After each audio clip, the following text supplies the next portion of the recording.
Tip number 1, know the early years foundation stage framework. Know what you should be teaching and when you should be teaching it. Spend time to read and digest the document. It explains to you very clearly what you should be teaching, when, and at what time of the year.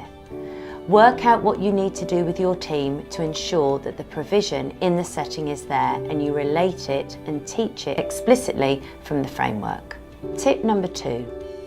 From the framework, give the pupils, all the pupils, the 3-year-olds to the 5-year-olds, the experiences that they need to be able to achieve their benchmarks.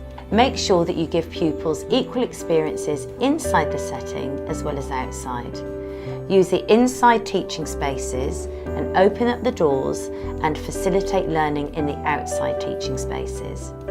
Allow children to explore, to use what they know and like in the classroom and equally what they know and like in the outside space. Do not restrict the learning. Inside classroom needs to be replicated outside. Following on from tip number 2, it's very important to give your pupils the opportunity for play.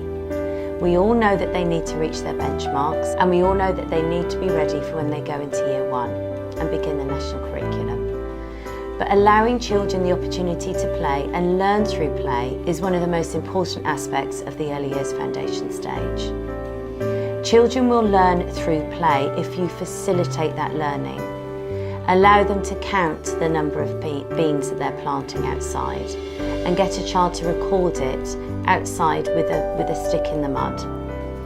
Let children know that they are discreetly learning. Explain to them that we're going to be planting flowers today, but we're going to be thinking about what they need to grow, how many we're going to be planting, and then how we're going to look after it. And we'll write that up on an instruction card afterwards. Make sure that you allow children to explore, to develop their curiosity and also then to take the learning in a direction that suits their individual needs. Tip number 4. While the children are doing all the learning and exploring, use all of your staff effectively. Work together as a team, plan together, assess together, and then make sure that you set targets for the children and for your setting also together. Observations of children learning when they have those light bulb moments is key because you need to justify how you've come to the conclusion that a child has achieved one of their goals. Make sure you develop systems that are sustainable and use your staff in the planning meetings to develop these systems. If people are walking around with clipboards or with cameras or with iPads, make sure that there's enough clipboards to hand, make sure the cameras are charged, make sure the iPads are ready to be used. Using post-its, make sure that the observations and their recording are easy and accessible for everybody and everyone knows what they're looking for. Share best practice and use your staff effectively to know, support and enable the children to learn and grow. The last and probably one of the most important tips is engaging with the parents and the families.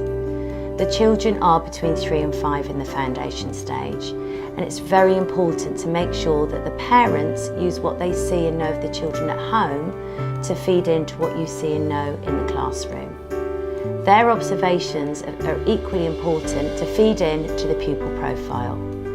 If a child at the weekend has learned to tie his or her shoelace, the parent needs a way of letting you know that, because then you can also give them the opportunity to do it in the classroom, and then they've achieved one of their targets. Engaging with the parents will also allow you to make sure that you are enabling parents to replicate the good practice that's going on in the classroom and for you to replicate the good practice that's going on in the home. Working together to encourage children to read, to self-care, to look after themselves and for them to know that they are part of a community. Thank you for listening to me today.